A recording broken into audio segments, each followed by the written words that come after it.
Hey, listen, everybody, this is Aaron Camaro from the Decibel Geek Podcast. Man, rock and roll is alive and well in the modern age, man. If you want to talk about the good stuff from today, going all the way back to the 60s, you want to hear about a couple of guys that know what the hell they're talking about, and they're covering everything. Deep, deep cuts, way down in there. You gotta get deep to figure it out, and these guys are leading the way. Take them by the hand and let them lead you into the rock and roll that you didn't know about before, and you will learn the importance of life. The secret of life to be found right here on the InObscuria podcast. Oh yeah. InObscuria.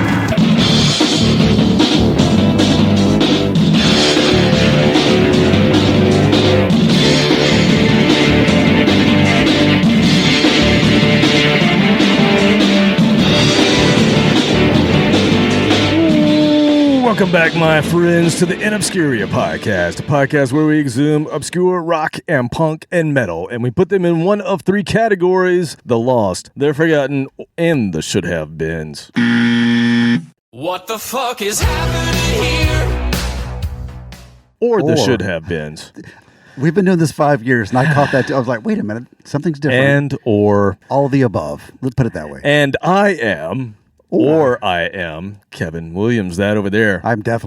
That's definitely Robert Harrison. What's up, man? Hello. Yeah, I should know my intro by now, huh? You don't have it memorized? I guess not. You have to read this every single time. No, I wasn't reading at all. That was the problem. Well, the guy that was introducing us is definitely not from Tennessee. No. He may live there currently. Central Wisconsin. Figured out. Aaron Camaro. Yes, we appreciate that intro. Welcoming us back. And what's going on with you this week, sir? What do the people need to know? You had nothing last week. How long has it been since you pushed a button? Oh, it has been some time. It's been a long time. I don't even know where that button is. It's somewhere over there. I don't even know where it is either. I don't know. If you died, I couldn't run the show. Maybe here? There it is. Oh, yeah.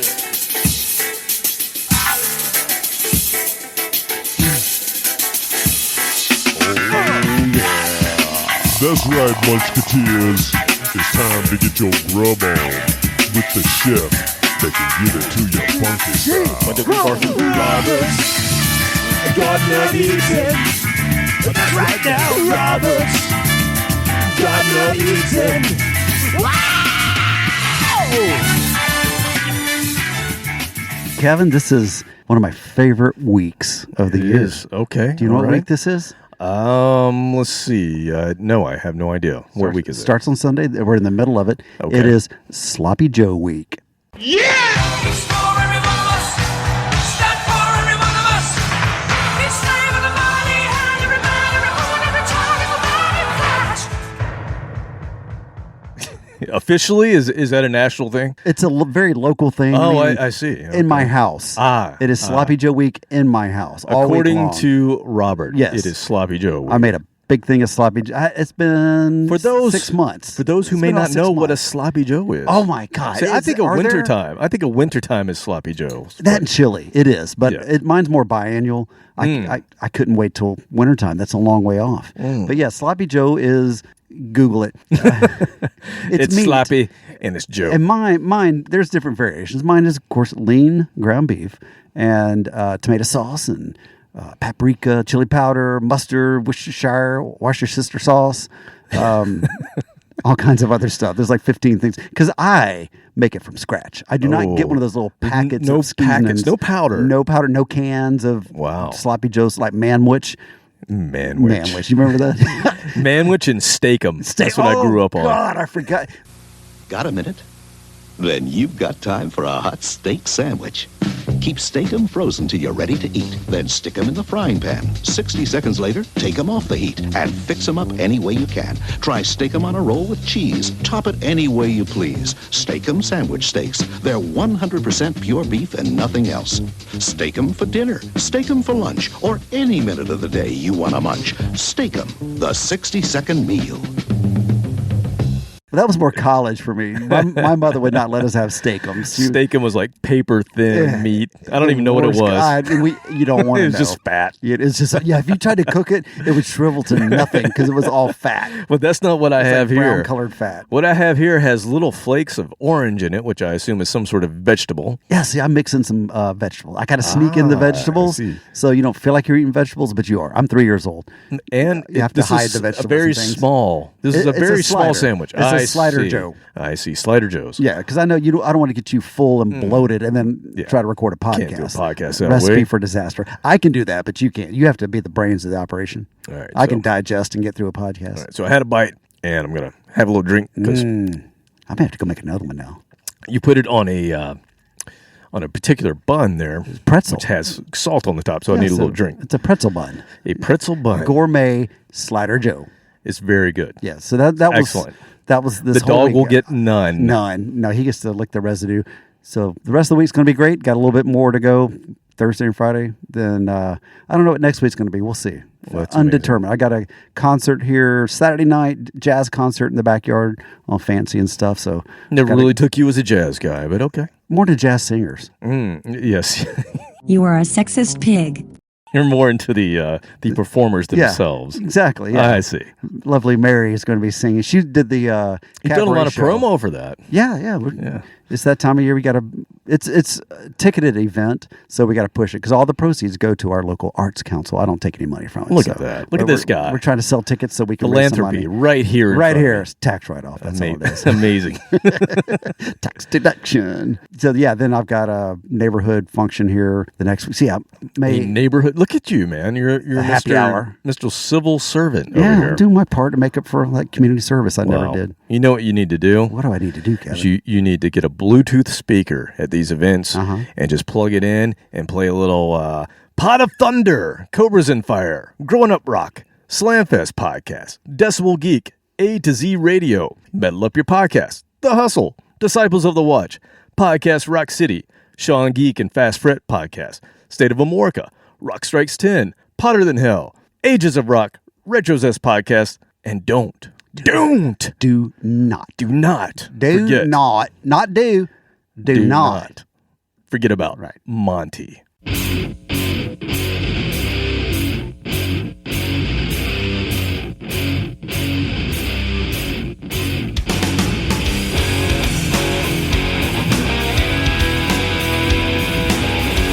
Hey, this is Monty Colvin from Galactic Cowboys and Monty's Rockcast, and you are listening to the amazing InObscuria podcast. Rock on!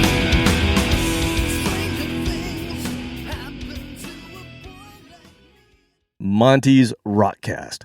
Come visit us InObscuria.com. Like us, share us, Facebook, X, Instagram. There we go. That's how we have. Oh, no. Sorry, Robert. Really? Wow. What is up with these beers, man? I don't know, man. Oh, my God. This beer just completely exploded on me. God. Put the mic down there. Our Roomba. I am so glad the Roomba's working. Yes. Ronnie James D.O.G. I just stepped on the Roomba's paw. Sorry, buddy. You're getting my dog drunk from him drinking beer off the floor. He won't drink it out of my hand. I've tried that. I put it in a bowl, put it in a cup. Nah, he doesn't care for it. But if it's on the floor, It has a certain flavor. oh, this is the best stuff ever. A little grime and grit. Are you sticky? No, you're sticky. Go wash your hands. All right. Well, let's get into this week's theme, Robert. Well, there's really no reason to say anything other than we said exactly what we were going to do last week. So that's what we're going to do. Last week, we played the game, the wild card game. We told you all about Rockin' Pod, and we played all of the folks who gathered with us on that day in April. Time to play the game. And yes, we had it introed by Mr. Lemmy Kilmister as well. So Is it Meister or Mister? Lemmy Kilmister. Kilmeister. he's a Meister. He's a maestro. Is German. A miser. Yeah. His Honor, Bürgermeister Meisterburger. It could be any of those, really. Wow, I'm going to have to do research in that. I don't know. Yeah. I've been calling the wrong name all this time. No disrespect, Lemmy. Dead Lemmy. I don't want him haunting my ass. No, you Of don't. all the ghosts I kind of do. I kind of want him to. Booga booga. Bring me a Jack Daniels. I can drink as much as I want now. Well, he could. But when he was alive, he could drink as much as he wanted. He stopped for like 2 years. Did he stopped drinking. It was all clean. He's like, pretty sure I'm dying. I'll stop. How'd that work out for you? Yeah, he died. You died anyway. Exactly. Quitter. All right, so let's get into this. So we talked about a lot of the folks that we interviewed, and I said we will play the interviews later. That is this week. So we decided to focus on many of the local Nashville artists this year because, one, they're still obscure at this point, and because Nashville is Music City. There are so many talented, promising rock artists in Nashville now. Nashville is not just a country spot. Let's just underline so many. So many. So you have to kind of pause. Let me educate you. Okay, go ahead. Yeah, Go if ahead. you're under Please. 35, you don't say there's so many. Depending on the severity of the so, like how many so there is, you pause. And the longer the pause, the more so it is. It's like there are so many. And that means there's a lot of so out there. I see. That's Thank how you. it works. Thank you for I'm down with the kids. educating me. Yeah, Appreciate I it. hang out with the kids. Yeah, we're cool. All right. Well, we're going to play some bangers today. How about that? Oh, damn it. Real hip dudes. I think Nashville might truly be the next Seattle or Hollywood. I know for a long time people were like, oh, this town's going to be next or this town's going to be. I think it really is a thing now. There's so many bands in Nashville that, yeah, they're kind of the next version of what exploded in Seattle so many years ago. And That would be cool because it's only 4 hours away. I know. A lot It's awesome closer for than us. Seattle. And, there were a ton of them at Rockin' Pod, and they were all over the spectrum of rock and punk and metal. So they fit our theme perfectly. We talked to a lot of them during the game, but there were a few that we talked to that did not play the game with us because we spent the whole time just chatting with them. So before we get too far into who we talked to, let's just go ahead and announce this is episode 281, Rockin' Pod, Music City Made. 19 away Can you believe it? from 300. I know, it's crazy. Who thought we would get this far? I thought- Certainly not us. I thought the average for podcasts out there is 5. Well, we did a little bit better than that. Slightly, yes. So let's get this thing blessed before we jump into it. So, yeah, I'm just going to play this and then we'll talk.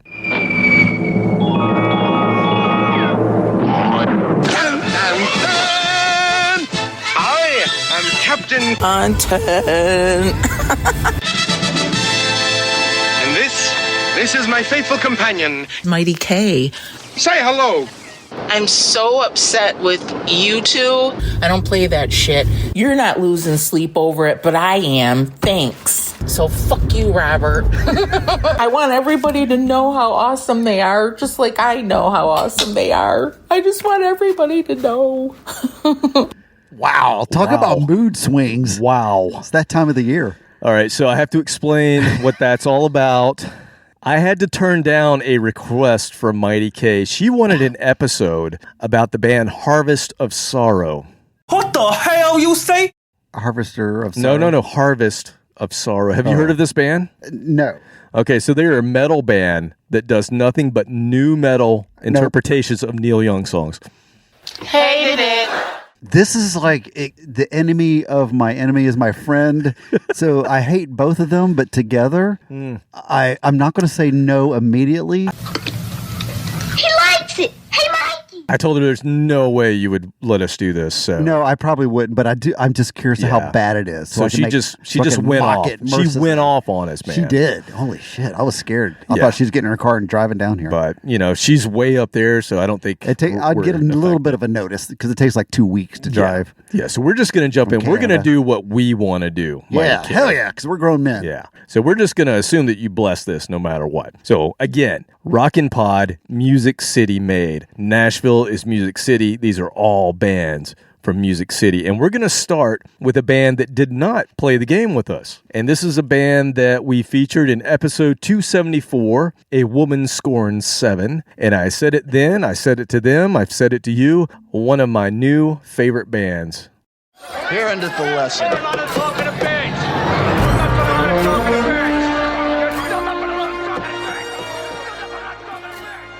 love this band. I believe you enjoyed talking to Miss Cameron Jane, and Alex Shipley, the bass player, also joined us. We talked about their sound. Who's they? Who are we talking about? Jane and the Killer Queens. Yes. Love this band. Just a killer sound. They've got a certain, well, you'll hear it when we play more music, but they've got a certain attitude to their music that I think's amazing. But in person, very personable. Just great people. Yes. Absolutely great people. Great interview. They were just nice people. They seemed very into what was going on that day. They seemed into answering all the questions and being open and honest, and just kind of laid it all out there of what their plan is to take over the world. So I believe you enjoyed talking to them as well. Yes. Did you say that before? I think I did. I want to emphasize that. I made a lot of eye contact. You did. Let me just tell you. You are a sexist pig. Yeah, you had to. I was a gentleman. You had to. I was a gentleman. Okay, good. Look him in the eye.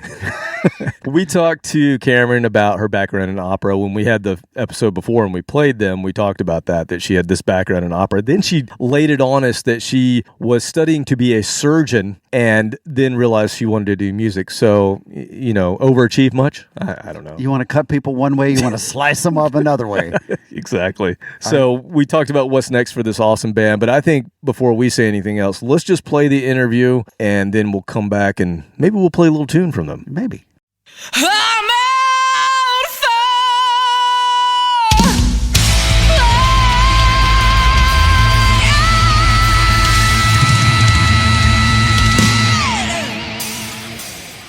Okay, so this is one I've been looking forward to because we featured this band a few weeks ago on our Women Scorned episode, where we feature bands that have women that just kick ass on the mic or music, whatever. And this is one of those bands. So I saw you guys were playing Rockin' Pod, and I thought this year we're going to change it up. We're not just going to talk to bands that we've heard of before. We're going to talk to local bands because, one, it's bands in Nashville, so immediately the bar's raised.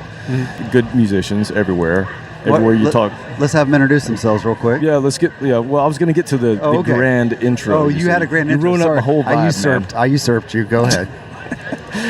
So I saw this band, Jane and the Killer Queens, and I'm like, I like the reference already to perhaps Queen. I don't know where we're going with this. And then I checked it out, and I read your bio, and it reads, I'm going to read a little bit of it. It says, if you're a fan of Metallica, Hailstorm, The Cure, Typo Negative, Queens of the Stone Age, and Queen, there's some others in there, but I'll shorten it. We're your next favorite rock band. And I thought, that's a pretty bold statement, people. It's a bold statement. Let me go listen to it. Happened to be the same week that your EP dropped. And so I go and I listen to it, and I'm like, shit, I think I just found my new favorite band. Oh, cool. Oh my God.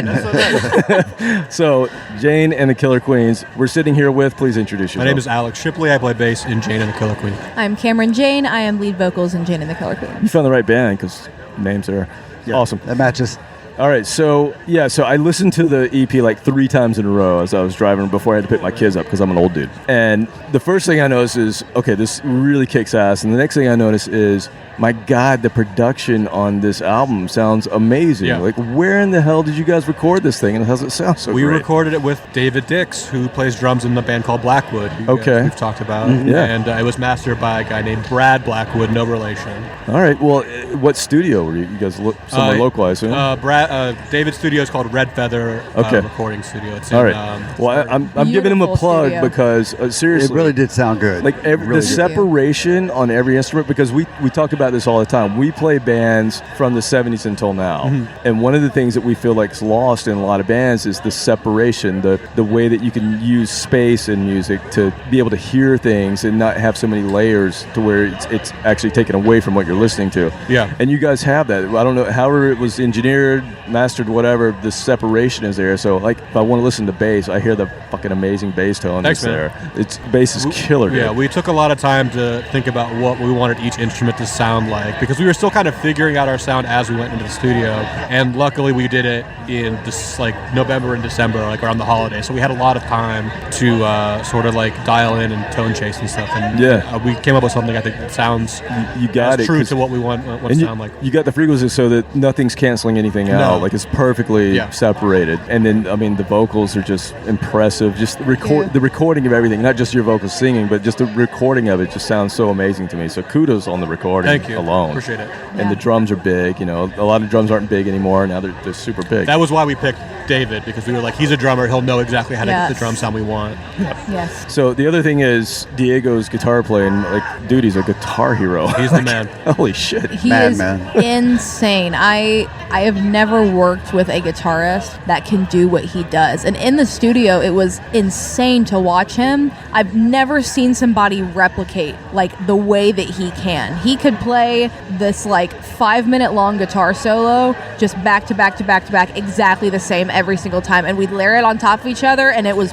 flawless. It sounds Never seen somebody do that before. Sounds so good. I mean, it's just, like I said, just when we talk about music, a lot of times we'll go, the recordings themselves, like just the sound of recordings advancing kind of stopped in the 90s. Because that's when you had your biggest production budgets, right? And it kind of stopped after that and kind of went downhill a little bit, and people started doing cheaper versions of recording, and it kind of went downhill a little bit. But what I'm hearing from you guys is like, it sounds like that sound of the 90s, that big, huge sound. Yeah. So kudos to you It took guys. us a while to get there. You know, we had done some other recordings before that we thought didn't quite capture our sound exactly, and we spent a lot of the last summer looking for the right producer. Awesome. So I do want to go into a little bit. I know everybody probably talks about the whole operatic background that you have, but it is unique. So, like, how did you? The easy road, I'm sure, would have been to take what you had learned and apply that in this setting, but it doesn't quite fit what you guys are doing. So, what did you take from your background to get the throat? Because you're doing like a throaty sound. That's not very opera. So, what did you take? I'm assuming it's like breathing techniques and things like that. It's really crazy the way that rock and metal technique is so similar to opera technique. Okay. If you look at a lot of past rock singers, Amy Lee, Pat Benatar, there's a lot of them that are classically opera trained, and those are the women that like keep their voices, and it's because the technique for like sustaining the notes and stuff are so similar. I'm using all the same placements as opera, I'm just adding distortion on top of it. Right. So people like think that it's like crazy different, and it's really not. But it doesn't come, and I'm assuming someone's like projection and things like that, but it doesn't come across, how can I say this? It doesn't come across as like, this is a schooled, trained singer. It comes across as, this is somebody who's pissed off and has something to say. You know what I mean? Like, you took that, I know, but you took that out of it, like made it more human than I've been trained in how to do this. Yeah, there definitely is a moment of like when you're going through opera, everything's regimented, everything is strict. You've got somebody telling you how to stand, how to hold your shoulders, where to put your mouth, like how to hold your head. And rock, it's no rules. You do what you want. You sing how you want. You sound how you want. If you use rules, it's not rock, right?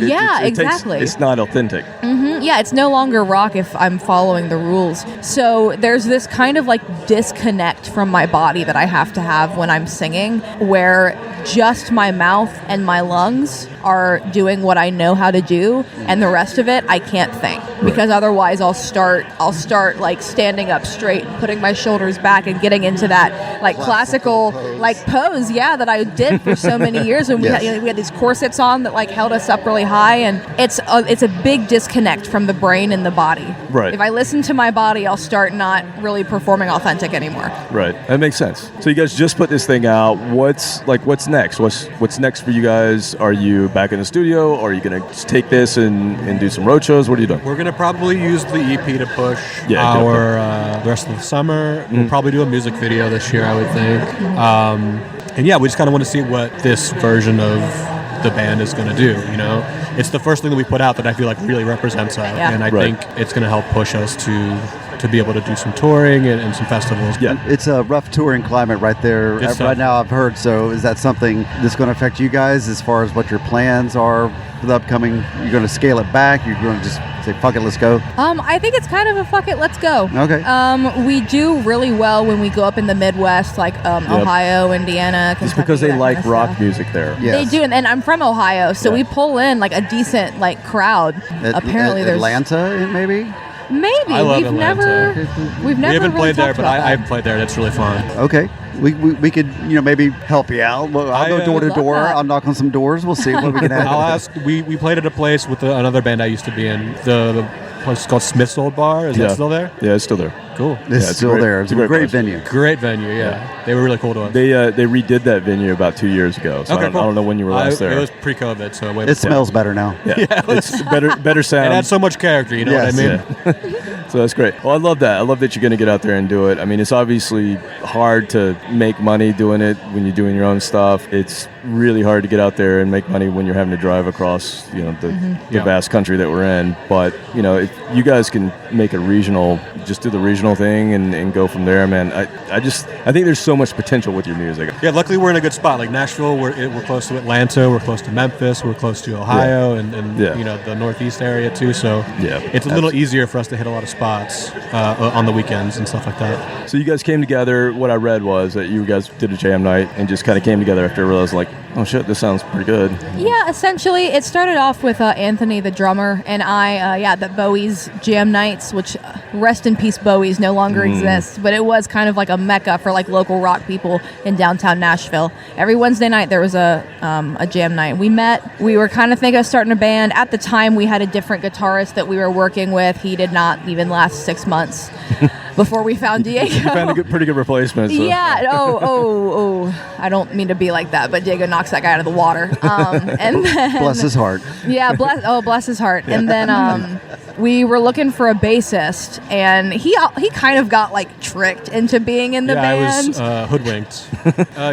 You were told it was Taylor Swift. You showed up. Oh God. So I play in another band with Anthony, our drummer, called Bad Acting. That's a Nashville like metal band. And Anthony was like, "Hey, I'm playing like this gig with this singer-songwriter. We don't really have a bass player, but can you come over and just like sit in on a rehearsal just so we can make some video content?" And I was like, I really don't want to. I was like, metal enough? Was it not metal enough? Tell me it was like a rock project. He was like, it's a singer-songwriter, like whatever. We just need to make like... You're thinking Nashville. Yeah, that's what I thought. I thought it was going to be like some acoustic, pop girl. Little blonde girl with an acoustic guitar. Yeah. So I came There's a few. Yeah. Just a few here, right? Only a couple. I came to Anthony's house and he was like, she'll be here in like 2 minutes. So we like got set up and started going through the songs. And then Cameron showed up and she had this great creative vision that we kind of talked through. And by the end of practice, there's no way anyone else is going to play bass in this band. I wouldn't have allowed it. That's awesome. Now, did you guys, because you came together pretty quickly, you've done all this fairly quickly, are the songs, are the lyrics and the songs things that somebody already had, or did you guys all get together and write them together?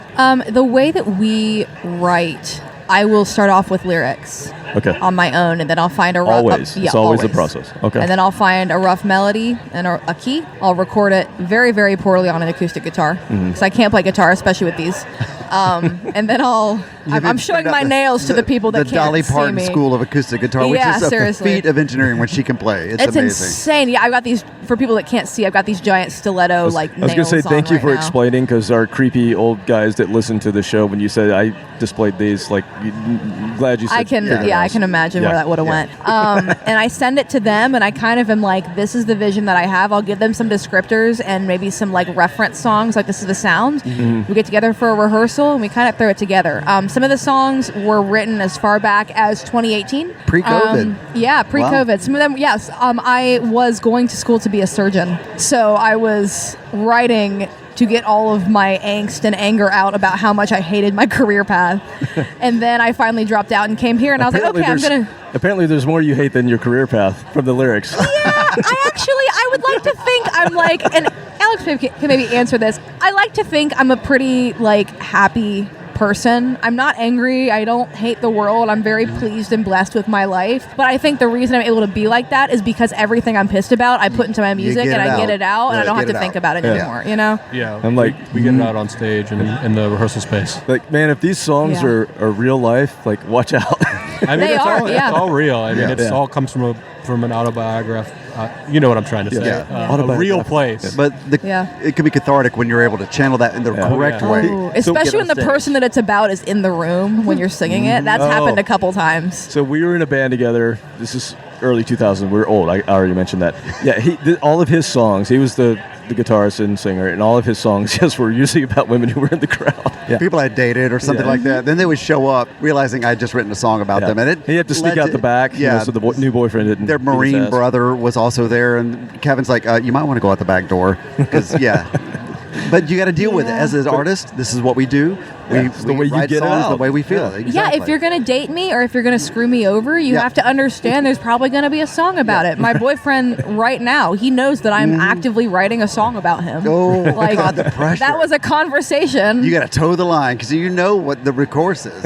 You know what's going to happen. This is a good one. Okay, This is a love song. But I couldn't promise them that. They would ask me, "Are you going to write a song about me?" I'm like, "Probably," but I can't. Depends tell on you. your behavior. It's not necessarily going to be a love song. You get what you deserve. Yeah, exactly. If you want a love song, you got to treat her nice. Just dangle that carrot right in front of them. Yeah, and he's treating me nice, so he gets a love song. That's Some right. people He earned it. Yeah, he did. And some people have not for him. treated me nice, so they got "I Want Your Head on a Spike" songs. You know, like that's how it goes. Which is the one we played. I love They it. get death Yeah. threats, and they've earned them. They've earned it. Yeah, they hear all the stories. I'll come in, and before I give them the lyrics, I'll be like, "By the way, this is about this person. Oh my God, full it's so government name. This is what they did. This is why I hate them. Here's the song." I'm going to alter it slightly to protect somebody, but yeah, this is all about them. You put somebody's name directly as the title of the song. Yeah, I did. There was no getting around that. Yes. There is one song that we have, and I tell the story about the backstory every time before we play it. And I mean, there are people in the audience that know who he is. I will not name him. No. Just because I don't want to get into that, but he knows it's about him. Everyone in the audience knows about him, but it's this understanding that like the name never leaves We don't my speak mouth. it. Yeah, unspoken. It's an understood rule of we know who it is. And that's even better. You just always hold on to that. Always hold it over his head a little Exactly. I know we're coming up on time, but I did want to ask the question. So you see a lot of bands up here, a lot of bands some that you know. Who are we missing? Who are some of the bands that we need to know about, or that our audience needs to know about that's not being represented? Oh, good question. My favorite band in Nashville is a band called Flummoxed. Okay. And you really couldn't even describe their genre. It's like Alice Cooper meets I don't know. They're very symphonic, progressive metal. You're checking all the boxes. Yeah, for they me? call themselves genre fluid. But they're great. They just put an album out yesterday. All right.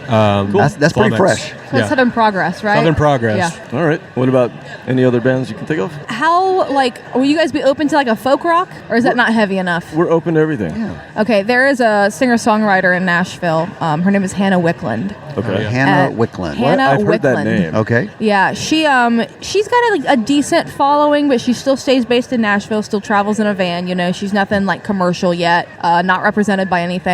And she gets bluesy and dirty. She's got this talk box. She's also an incredible guitar player. Okay. There we go. Yeah. She's in. Yeah. Oh, she's We just talked to so Wolf Twin. good. It sounds similar to Wolf Twin. Yeah. Yeah, and it's this beautiful folk rock. And again, it's feminine rage, but in a different setting. I've met her a couple times. We've spoken a bit over Instagram, and it's funny because we both write about almost the exact same things, but it comes out of us so differently. And I think she's so cool. Awesome. We will check them out. Dudes, thank you so much for coming. I really, really appreciate what you guys are doing musically. I think it's going to grow. I hope that it's going to grow because I think that what you're doing is impressive. And get on a big stage and blow them away, and we will hopefully take your name off this thing. And come through Atlanta. Thank you so much. We would love to. We'd love to. Awesome. Thank you. Thank you very much. Thanks, guys.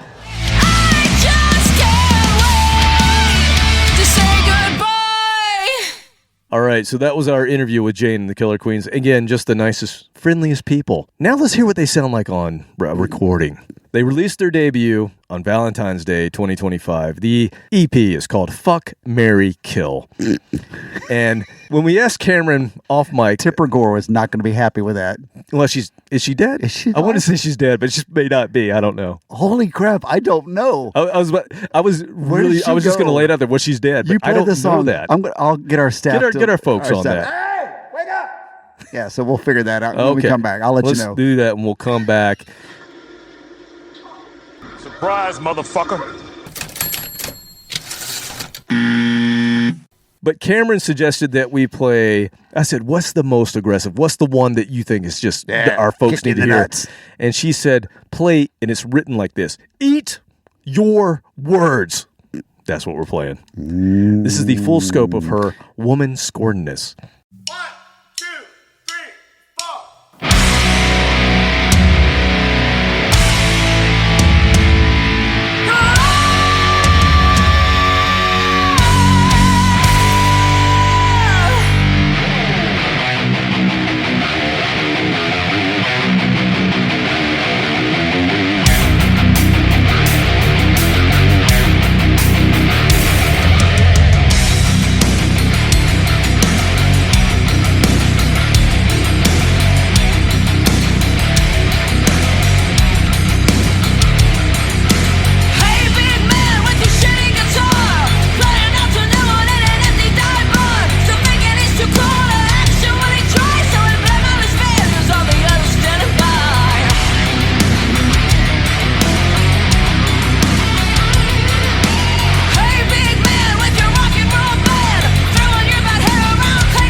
put a curse. Never again can you make another woman cry. Oh, and hey! You think you're better than me? We're gonna make you see! We'll make you eat your words! I am not a woman, I'm a goddamn consequence! Think that I'm the devil, but I am heaven sent. I promise that you should believe what you've heard. No portion left, or you will eat your words. I am not a woman, I'm a goddamn consequence. Think that I'm the devil, but I am heaven sent. I promise that you should believe what you've heard. Don't run your mouth, or you will eat your words. Eat your words. Eat your words. I'm full. I can't eat my words. I'm sorry. Wow. So let me ask you, that guitar tone, badass. Where does that come from? Is it the guitar or the bass or both? The recording? Well, we talked a lot about the recording and just how great of a sound. The drums are huge. They sound, and we mentioned it. We said this sounds like a 90s recording. It sounds like a big budget 90s recording. You don't hear recordings like this anymore. Not this big. Mm-mm. Yeah, I mean, But it's just everything. Then it's not just one thing. Yeah, it's just everything. And I believe they said it was if I remember correctly in the interview, they said it was the drummer from Blackwood, who was another band that was there. It was another band on our banner right there by your head. Yep, we're pointing. But I'm just going to say this, Blackwood's recordings don't sound as good as that. But I think that tone is in the fingers. In the fingers. And Diego, the guitarist, is a motherfucker. Is it tuned down like 4 steps? I don't know. It's tuned down in an octave. I guess we should ask Alex. I'm assuming that is Not a a step. 5-string bass. It's that low B. I'm assuming that he's playing. It's a Z. Wow. Z flat. It's brown noise. Yeah, I did poop my Close. pants during the listening again? of that. Yeah. Seriously. Well, It's the second time this week. But it was a good shit. Depends. So the other thing I want to bring up is the attitude. I'm starting to rethink my philosophy on women I've dated. So nothing specific with her, but that attitude she has. As you know, I've dated a lot of really nice women. For the most part, almost all of them, very nice people. There was the ballerina. And she was mean. That's the first one I was thinking of. I'm like, wow, she was feisty. But she was like 5'1", so it was like the Chihuahua that was ill-tempered. She was Asian, a ballerina, and short. She like was the trifecta. She had all of those meanness. things of perfection. But I wasn't really scared of her. I just wanted to avoid her, even though I was dating her. So maybe. I need somebody. And she was British. Oh, that's right. With her. So she was mean, but it seemed meaner because she had a British accent. That's what it was. Yeah. You nailed it. I've never, all these years later, I realized why she was extra mean. It was the forfecta. It was the mean with a British accent. Oh, for fuck's sake. Honest to God, it boils my piss. Which makes me, I just felt inferior every time she would talk down to me. That's a good way of Well, she was putting talking up to me, but talking down to me as I was sitting down. So, yeah. Bless her heart. Yeah, bless her heart. But, yeah, I was like, maybe that's what I need. Somebody's just going to put me in my place and kick my ass and, tell me where I need to go and what I need to do. And I don't have to think anymore. They just yell at you. Well, I'm sorry. Cameron is younger and she's dating someone. Well, I'm not talking about her specifically. I see. I'm talking about that genre of womanhood that, don't take no shit. Yeah, she definitely does. Maybe. Well, she's taken some shit. Now she's giving it back. She's like, back. I don't need this anymore. Here you go. Exactly. Wrapped it up. I really enjoyed talking to her, though. She seemed like a smart cookie. In fact, both of them, Alex as well, they just seem like really together people. And I have a feeling that they're going to go a long way because they seem smart on top of being very talented, which that's a deadly combination. So. Yeah, the whole Rush thing, those guys seem smart. Like Neil. Yeah, they writing lyrics about Valkyries and Vikings. Valkyries, you say? Yeah. Oh, what a great transition. I'm a professional, Kevin. Wow, look at you, man. Yeah. That is a transition. You like that? Another band we featured both last week and on episode 274, A Woman Scorn, was our favorite Southern Viking band, Valkyrie's Fire. And we played the Swedish national anthem for them. I'm not sure they understood our salute. You watch this deadpan look at, they're just staring at us like, Like what? I had to reference that. Hey, this is a gag, but this is why. Number one, they're too young to know what Muppets are. That's the problem. They don't even know what Muppets are. That's the problem. Let's just forget about this. The episode. Yeah. Yeah. They don't even know what we're talking about. Yeah, that was the problem. So Valkyrie's Fire is a band with 2 lead singers, one male, one female. Betty Floyd, who you were hoping would come by and talk to you, did not come over. Does she have a clinic? What the hell did you just say? A clinic? The Betty Floyd clinic? The Betty Floyd clinic. I don't think so. Okay. She does have blue hair. She did not come by, unfortunately. She did not come by. We talked to Adam Sanders, the singer and guitarist, Joey Grimaldi, and they were awesome. They actually, I think at first they didn't know how to take us, and then they got into it, and they were having fun with us. So they played the game. We played them last week, but here is their full interview, and we talked to them about a lot of different things. One of them being a video they made where they're basically drinking the whole time. So we'll come back and talk about that in a sec.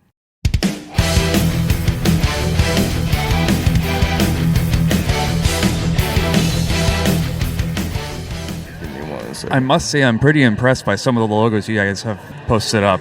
This is our collection of bands we've played on a podcast. Okay. So I noticed you got the Halloween, you got Versailles, you have, is that Cellar Darling? No. Where It's on by the Wing. That might be Coed in Cambria. That's Coed in Cambria. Okay. Oh, yeah. So I put them on. Yeah, they really shouldn't be on there because we try to do more obscure bands. Hey. Yeah, no, they're not obscure, but I like that band a lot. So. You know what? The looks are just as important, though. Yes. Yeah, exactly. You might see Motorhead back here, but once again, we don't make we do make the rules. So. We make the rules, so Motorhead gets on. Let me stay. Wow. Now, I will tell you, there's another logo on there that you guys might be interested in.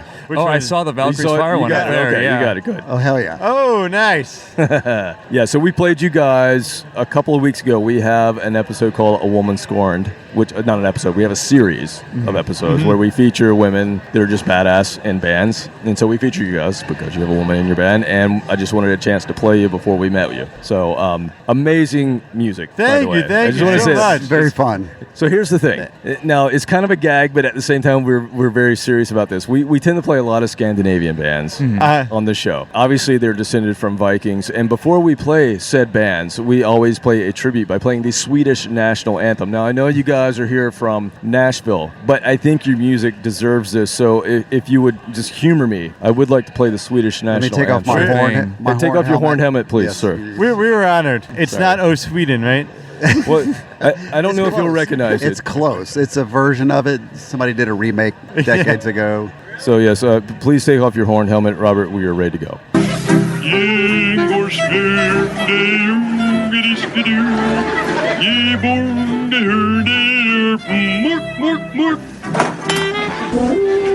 our Viking horn. Yeah, we got a Viking horn. All right, guys. We're good now. That's for you. That's for you guys. Start.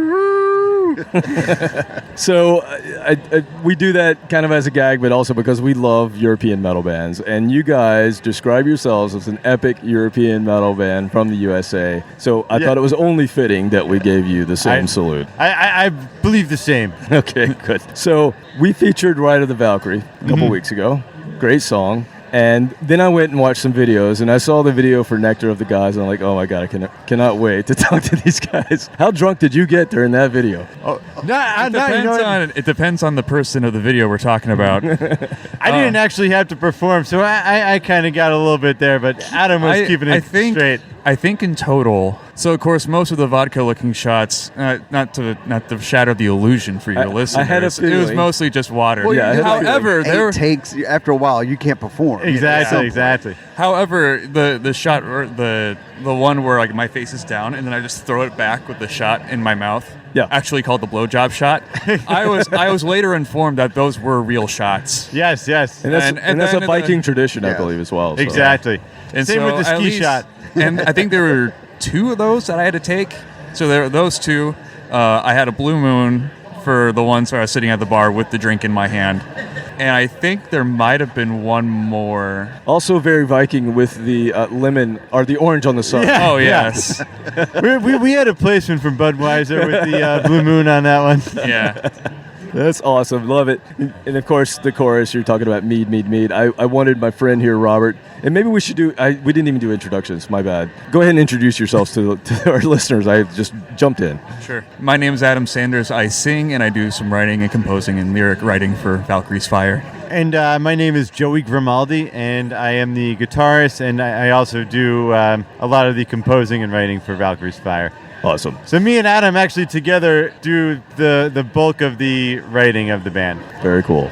All right, now let's talk about mead. So my claim to fame is I live walking distance from the largest meadery in Georgia. Okay. Oh, sweet. nice. So next time y'all are touring and passing through, Because you I play can take it out Atlanta there. fairly often, it looks Yeah. like. Yes. We were just in Atlanta a few weeks ago, and we have a couple other shows at the Atmosphere. Okay. That'll be lined up throughout the rest You'll of this have to year. come and go early to the next year. meadery. I know. So if you know where the Brave Stadium is, Yeah. it's right down the road from that. Oh, okay. So Gotcha. yeah, they're really good mead. Sweet. It's Awesome. funny, I must admit that I don't drink very much mead myself, but I was in the spirit. Yeah. It's pretty damn sweet. And see, It is. I usually don't have much of opportunity to find mead. Yes. But usually when I do, I enjoy it. They're called the Viking Alchemist Meadery. I'll give them a plug. Viking Alchemist. My friend runs it. Yeah, it's a Viking Alchemist Meadery. Sweet. So you guys played on Thursday. How did the gig go? The event went fine. It was actually our bass player Dave that did a lot of the organizing in conjunction with a bunch of other folks that I can't remember off the top of my head. The event went just fine. We had 6 bands total on the bill.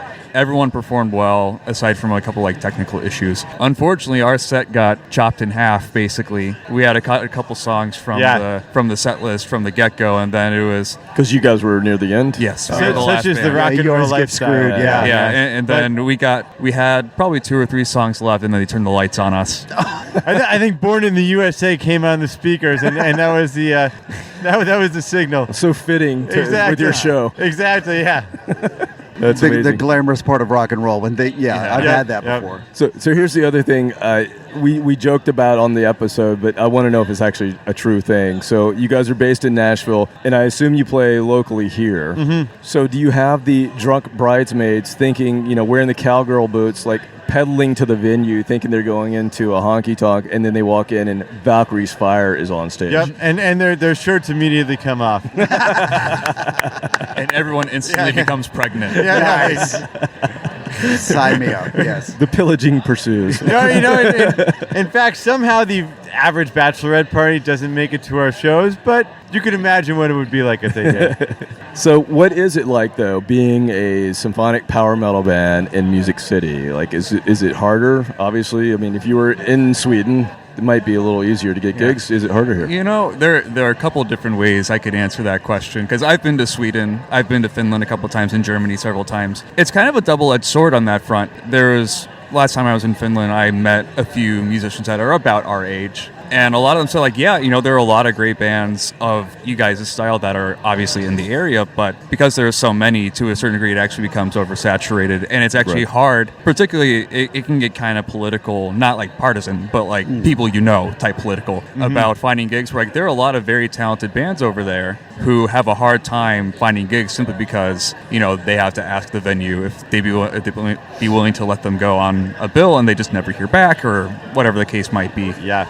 Another way I could answer that is, I technically am not a Nashville native, but I've spent most of my life here. My family moved here when I was little, and wearing a Stradivarius shirt right now. And also I listen to a lot of Avantasia and a bunch of other power and symphonic metal bands. Growing up here in the area, being a fan of that style of music was pretty lonely. Right. Like, the only other people that I knew growing up that knew about that music were people that were friends of mine and who I drove to school after I got my license. Who you influenced. Yeah. Yes.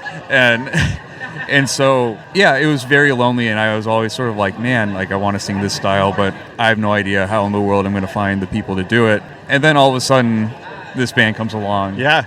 And now it's it's kind of a mind binder that the fact that a band like this could even exist, period, in the United States anywhere, let alone Nashville. Right. But nowadays, it's just sort of like, we're just another Nashville band performing. And for me, when I write the music, I actually just, I studied classical music for a number of years, and I'm a huge fan of that style. And so I write music maybe just to appease maybe my own inner self, and it happens to fall within that genre. So I think sometimes it actually makes us think of a good way to put it. We're actually somewhat unique in the area, which helps us get on gigs. Actually, more so than it hurts us. That hinders you. Yeah. Okay. I mean, you're coming from an authentic place. It's not like you guys are like, we're going to do this. It's just that's what comes out of you. That's what you like, right? Exactly.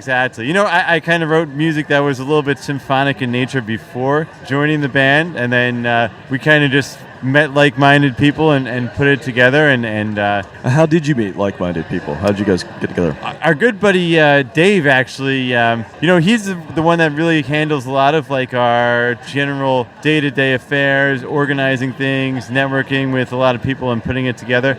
And so he had met Adam first. Yes. And then Ryan, and then me and Dave met at a guitar night, kind of like a local guitar get-together sort of thing. And then was it Bowie's, one of those things?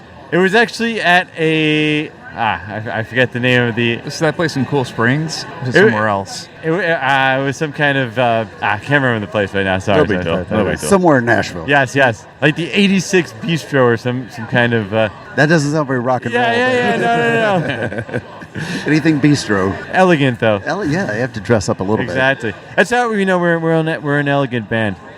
Yeah. Somebody's got to have standards around Exactly. So I noticed that you guys are playing in Chicago supporting Crimson Glory coming up, and also Heathens on that bill. Like some awesome bands that we've actually played on our show, and I'm like, wow, nice. I didn't even know Crimson Glory was still doing it now. So it's like just really cool to see you guys playing with these types of bands that are still out there kind of bridging the age gap. Yeah, dude, definitely. Anyway, we're super stoked about it. It's kind of I've been in a lot of bands over my time, and I feel like so many of them get to this certain point, and then not that they don't get further, but they just kind of fizzle out. But we've really been able to like push ourselves and expand out beyond our basic sphere here which has been really really cool. Awesome. So let me ask this question. Are there any bands that aren't on our banner that we need to know about? Who's a band that you love that has not gotten their due or you think needs more exposure?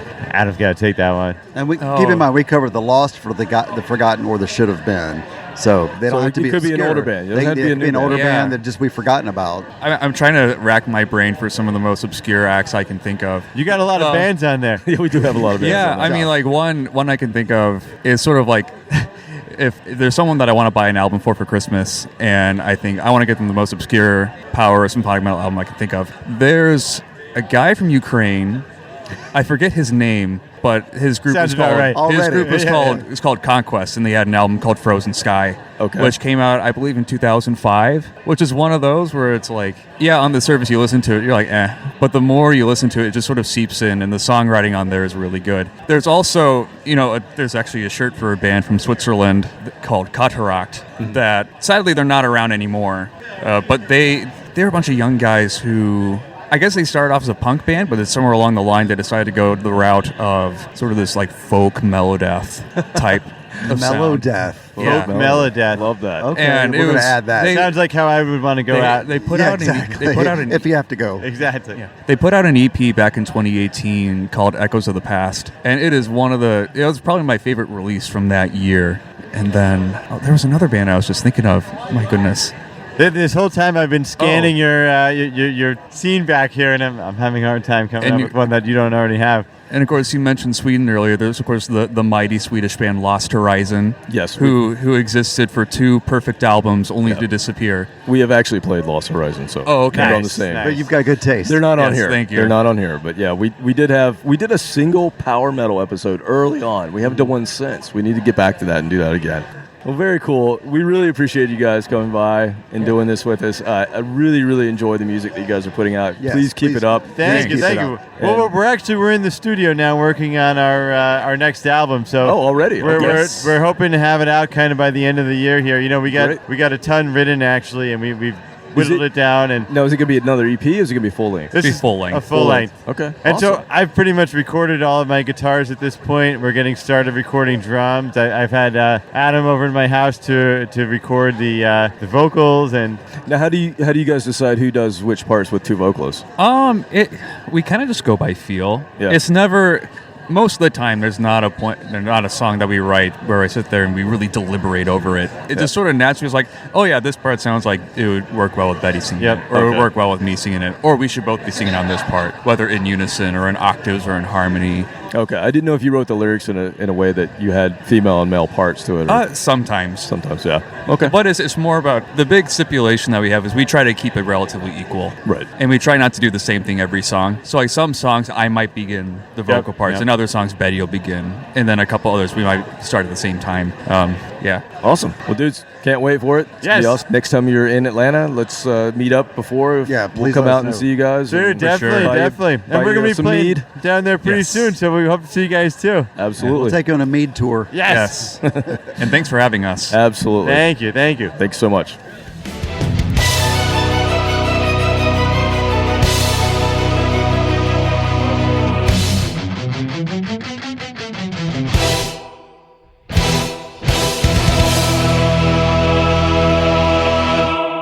That was our interview with Valkyrie's Fire. We mentioned a song called Nectar of the Gods, which is a drinking song. It's a very short song, but as any Viking should, they should have at least one song where they're glorifying and singing about mead. And that's exactly what we're about to listen to. Sweetest alcohol you've ever tasted in your life. It's made from freaking honey. But they didn't have mead in Nashville. So if you go on YouTube and check out the video for Valkyrie's Fire, Nectar of the Gods, they're at a bar with a bunch of their friends, and they are just doing a bunch of shots, and then you see Adam, the singer, with a blue moon with an orange slice on it. I'm like, that's not Viking. That's the least Viking you can do. There were no oranges in Scandinavia. Yeah, I'm pretty sure. But you had the whole scurvy thing going on. It's an awesome video. Here's the song, Nectar of the Gods, from their EP Ascension 2024.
And there'll be even more when we get to Valhalla.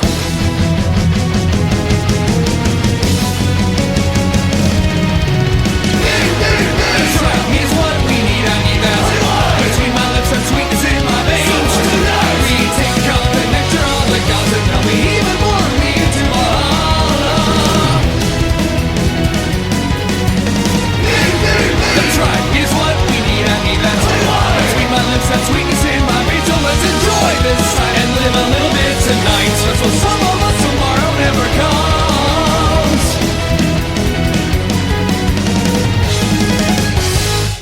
Now, I know that's not the only song written about mead. I'm sure there are a few, but I need to get together a playlist and take that to the meadery that is right down the street. You do. You need to, at least say, hey, take this to them. If you play this, I'll come hang out in your bar. So they sent me a note and said, hey, we are going to be in Atlanta every month. over really? the summer. Yeah, they're playing different places, or maybe it's the same place, but they're playing every month over the summer. One of the gigs they're playing with Blackwood, so we should go see them. Tell them to come by. We'll take the fire truck over to the meadery. Yeah, that's what I was thinking too, is we could have them come over and maybe do another interview with them, because they were fun. It was fun. That way we can get the whole band on. That might be fun. We got enough microphones. We can make that work. They can step up. Kick the dog out.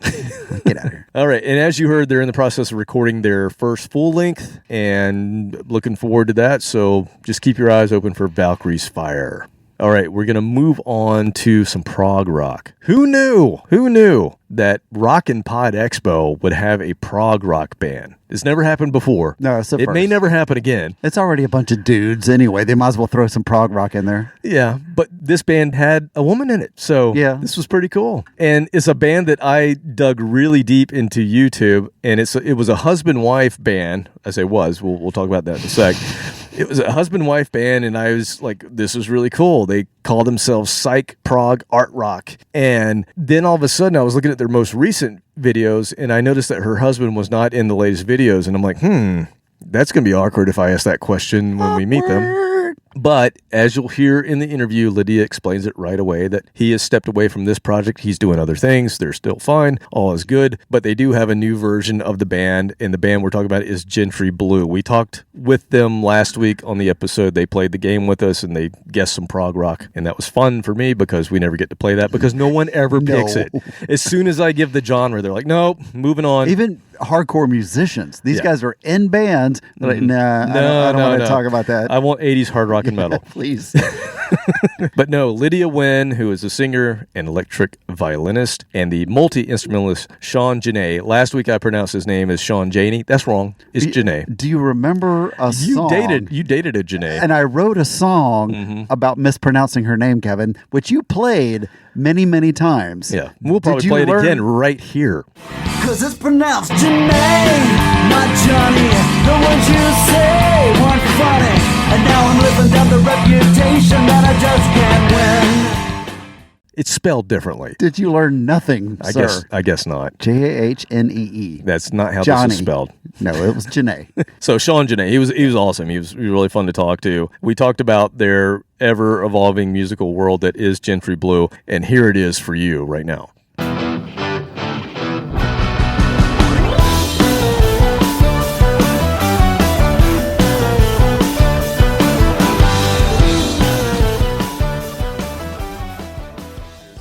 Quick, if you guys don't mind. Yeah, how are you guys doing? We are good. This is fun. This is a lot of fun. Yeah. It's our first year doing it. Oh, is it? Yeah.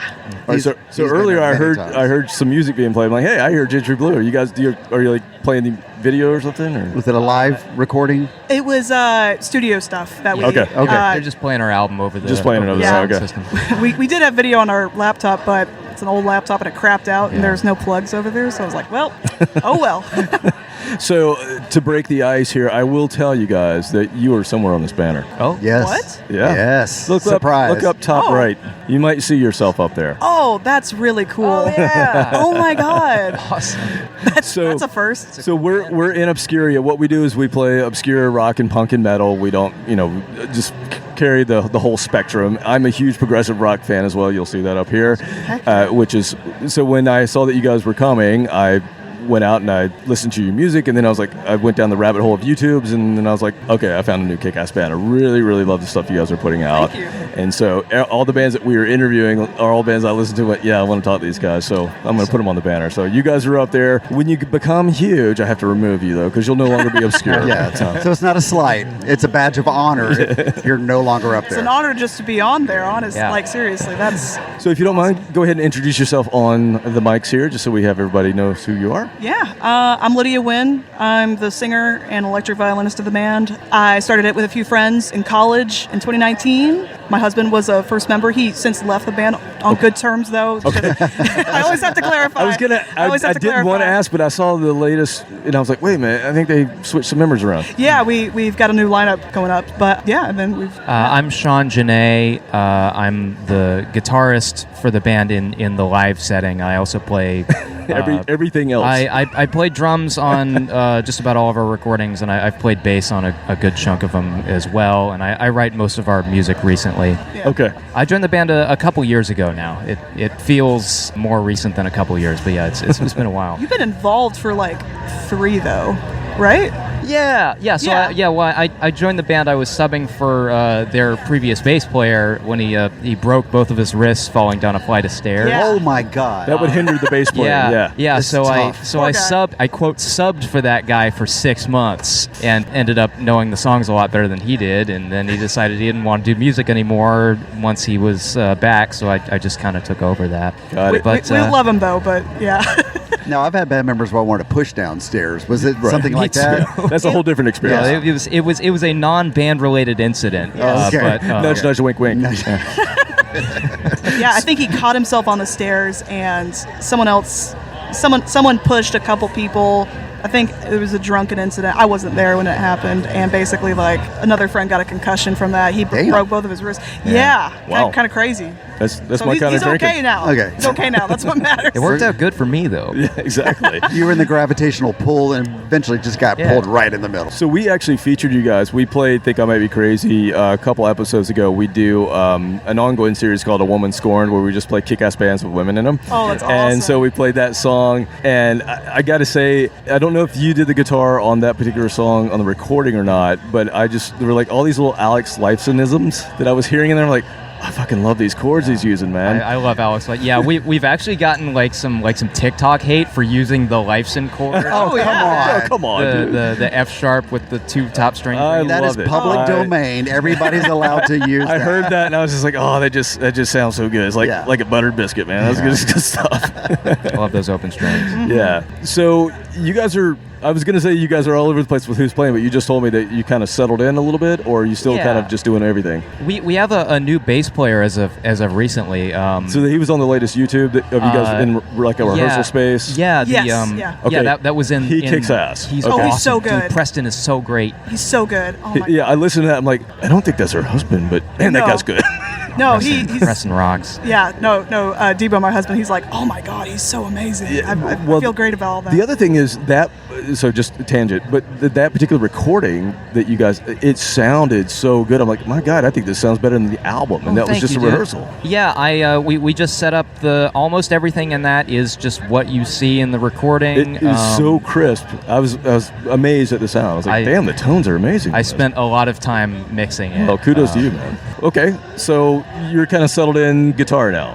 Yeah. All right, cool. And then, so where do we go from here? You guys going to do more recording? We have another album about half tracked right now. We have all the drums and bass. I'm about a third of the way through recording the guitars on it. So we're going to have another album out by like next summer, and we're going to start releasing singles for that probably like next month or the month after that. It's hitting we're hitting the ground running. We're moving. And with the lineup that you have now, is it still just primarily you two? Yeah, it's us two, and Preston is also the bass player. He's a permanent member now. Yeah. Okay. So he's going to be on that whole record, which I'm excited about. He's a better bass player than me. So I mentioned, you'll see up here, there's definitely some prog rock in here. I know you guys consider yourself not just prog rock. I read that you consider yourselves kind of art rock. But, I'm hearing everything from, like I said, Rush to King Crimson to even Jefferson Airplane. And I even hear some Tom Petty and some of the stuff that you have, which is interesting. I love Tom Petty, yeah. I don't know if that comes through, but I know that you've covered Rush, you've covered Muse, I've seen Tool. Take us through, like, what are you trying to mishmash, or is it just coming out the way it comes out? I feel like we've talked about just create the music that you like to listen to in a way. Yeah. And, sometimes we've got certain goals like way back, like when the original lineup, we were just like, let's write a Pearl Jam song. And that was kind of fun just to do that. But, oh God, just... Did you yarble? Did I what? Did you yarble? We cover Even Flow a lot, actually, with we got some cover bands and we do Even Flow, the first song of the set. But, oh my God, there's just so many bands. But you don't. But do you listen? I mean, you guys are young. We're old people. Do you listen to all of the older music, or is it more current stuff that you're listening to? My parents are quite old for having a kid that is my age. So I grew up on a lot of pretty old music. And my dad in particular was very interested in showing me a lot of the stuff that I wouldn't hear other places. So yeah, I grew up on a lot of like 60s and 70s stuff. Okay, so I'm not off base in what I'm hearing. No. So that makes sense. Good. Honestly, I think I also got a lot of stuff from my dad. So when I was younger, I would listen to some newer rock, some more like indie rock, like The Killers, Muse a lot. I played Guitar Hero 3 a lot, so that whole soundtrack was We've my talked soundtrack. about that. Yeah. We've talked about how your generation, like a lot of your influences came from the games because they were so big at that time. They were so fun. I still have that game, and it's so fun to go back to that, and you're like, oh, it doesn't look, the graphics aren't as good as you think they were back when you were 10. No. But Florence and the Machine is another big one for me. I love Florence and the Machine adore too. her, yeah. And then I discovered Rush. I went to their last tour in high school, and that just changed my life. I grew up with them in the background of my life. My dad's a huge fan, and then he took me and my mom, and he's like, I think this is the last tour. Do you want to go with me? And I was like, yes. So the R40 tour. R40 tour in St. Louis. That's where we saw it. We have a good friend who's in the industry with another band, and they shared the same video label, not the record label, but the label that was putting out their videos and DVDs at the time. Oh, that's cool. And he said, I got us an in to meet Rush. No. And so last show I ever saw Rush, it's pouring down rain, torrential downpour in Atlanta where we're from. And we stand in line, and we look like just like drenched rats. And we walk in, and they basically shake our hands. It's Getty and Alex, and they shake our hands. We take a picture. And I'm like, the picture looks horrible because we literally like drenched rats. We're like, his makeup was running. But like last show that I'll ever see of this band, and I get to meet them and shake their hands. It was wow. phenomenal. It's so cool. That's so cool. I don't know why I just bragged about that. I'm sorry. Oh, you always brag about that. No, you got to brag about that. You should always mention that. How many people got to meet them? They weren't that kind of band, really. So. Can I butt in? I didn't meet both of them, but the Rock and Roll Hall of Fame in 2019, they did a Rush fan day, and I sent it to my dad, and I was like, oh, we should go, because Geddy Lee just released the Big Book of Bass. Yeah. And if you were like a premium member of the Rock Hall, you'd get first access to tickets. It was really affordable, and you'd get the book as well as access to the museum and everything going. Which is a really badass book. It's a really badass book, and it was such a good deal. So we both made the trek from Nashville to Cleveland, and then it was blizzarding the whole day, and then we drove back in the snow the next day because I had class. I was a freshman in college, and oh my god, it was so cool. So Geddy Lee, he was like signing the books, and like he didn't say anything. He was just chilling, but you could tell he's just like the nicest, just like the nicest dude ever. Oh right? my just gosh, yeah. Down to earth, and like you are like a demigod. I was starstruck, so yeah. Very cool. I really appreciate you guys coming by. I appreciate your music, and I wish all the best for you. When you come to Atlanta, would love to see you guys live. Like I said, I watched all the YouTubes, and I even watched the one where I think your husband wasn't there, and you guys had a stand-in bass player or something. I was like, even that guy's good. I'm trying to think of which video you were playing guitar on that one. It was a live show from maybe last year. It was probably the one with Alex Hodge on it. He had a tablet in front of him. Yeah. Alex Hodge is maybe the best bass player I've ever. He was a badass. He's so good. Incredible. He's doing a show in town of Sufjan Stevens music, or did he? That was yesterday. No, he did that yesterday. Or is it tonight? Today's Saturday, right? So he did it yesterday. Okay. He did a show at the 5 Spot of the entirety of "Come On Feel the Illinois." Got a whole bunch of awesome musicians together and did it, like arranged the whole thing. Because there's a bunch of orchestration and stuff. There was a bunch of string players and stuff. It was great. But yeah, he's incredible. That show was great. I'm glad you guys saw those clips. Yeah, it was very cool. So again, best of luck to you, and we'll keep in touch because it's really good music. Look forward to seeing you live. Thanks, Appreciate guys. it. All right, thank you. That was really fun. Thank you. Cool, absolutely. Yeah, that really means a lot that you're like, let's.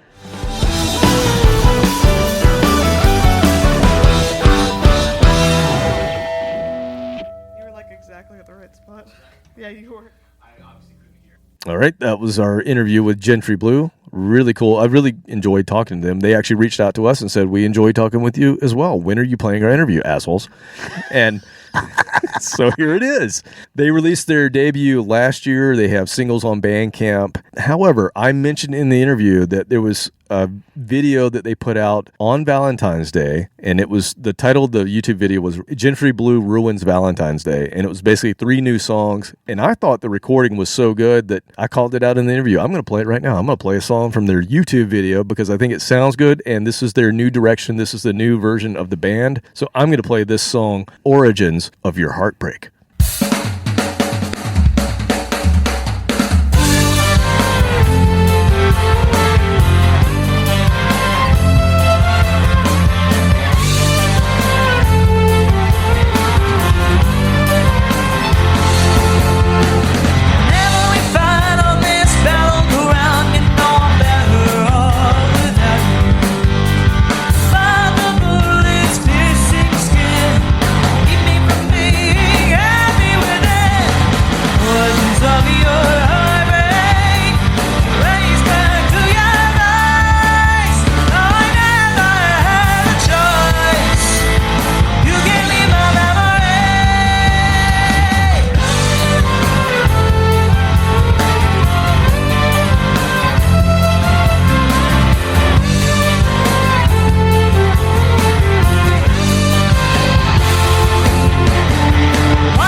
Was in the range of something to do with a quest. I don't know what it was about the song that kind of made me think about that. It reminded me of the big thing going on right now in Atlanta called the Renaissance Festival. Oh, okay. You ever been to that? I have been to it. You have? Okay. I've had a big turkey leg. Oh, and, yeah. The whole thing, yeah. Been to the joust and drunk some whatever that is. Ale. Yeah, it wasn't mead. It was more ale. No mead. Yeah. So there was something about that. It seems like it would fit in. Maybe it was the violin, but also the lyrics and stuff that might fit in down there. When I say down, it's south of Atlanta. It is. I like their progression because I listened to all the YouTubes and I bought their album that they put out a year ago. And then I hear this progression. They're getting better as songwriters. Mm-hmm. Lydia's voice is just, from where she started to now, it's just really grown. And I think they have, a really bright future. The next album will probably be very different than the first one because, it's a different band for one. But two, I think they've kind of gotten into we're, not trying to do all these different things. Maybe we're more of who Gentry Blue is. I think they're finding who they are, who their sound is. But I'm surprised for a band that's based out of Nashville, Gentry Blue. Do you think that sounds like a country band? Sounds like a country band, sure does. Yeah, I imagine there's going to be a few people showing up at concerts going, Yeah, no. Well, I've seen some videos where I think they can throw down with any genre whenever they might want. win them over. Is what Yeah. you know what? Once again, they got the violin. Exactly. So that might be a way to bridge that gap a little bit. Give you a little Charlie Daniels, then we'll bring you back to our music. Okay, we need to send them an email. They need to cover that. You think somebody hasn't asked that already? Do I bet their she does version. I bet she like does. their version of it. That would be cool. Because who does that? I mean, maybe in Nashville, but elsewhere. Like, that's a song that you're never going to hear covered anywhere you go. Remember Primus did that version of they it? did? Yeah. No, I didn't know that. Yeah, they did a version of it in the, I think it was the 90s. Georgia, you're the late first 90s. ordeal. He was perfect. Les Claypool doing it. I'll throw a little snippet right here.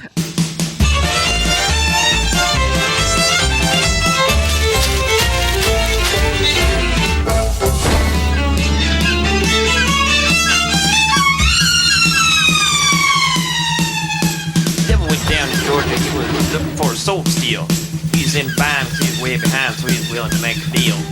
When he come across this young man sawing on a fiddle and playing it hot, and the devil jumps up on Henry's stump and says, "Boy, let me tell you what. Yes, you didn't know it, but I'm a fiddle player too.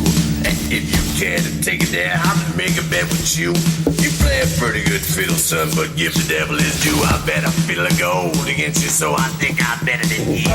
Boy said, "My name's Johnny, and it might be a sin, but I'll take your bet, and you're gonna regret I'm the best it's ever been." Johnny, rock up your bow and play your fiddle hard. 'Cause hell broke loose in Georgia, and the devil deals the card. And if you win, you get the shiny fiddle made of gold. But if you lose, the devil gets I've never heard it, but I think I just nailed it. I'm imagining that I came pretty damn close right there. I think you did. All right, so that's what I got for you this week, man. We had a blast. I think we said it last week, but we had such a good time at Rockin' Pod. I really enjoyed talking to the local bands. I think this is the way to go. That was definitely the way to go. The old guys, fun, great, glad they're there, but I think you and I are on to something here. Yeah, and we didn't, we've interviewed other folks who were at the Rockin' Pod again, and we said hello. I said, Anthony hey, Ron. Corder, hey Ron, Anthony. hey, Anthony. Hey, Ron, nice guys. But we didn't interview them. Yeah. We focused on these We bands. did interview one gentleman of we distinction. have one coming up. Yes, that'll be later in the year. Maybe two. Maybe two later in the year. Well, there's definitely one distinction, two older gentlemen. Yes, two older gentlemen later in the year. But that's for another time. When we're going on vacation. Exactly. I need to talk to you about next week. When I'm gone, yes. All right. So until next time, people. See ya later.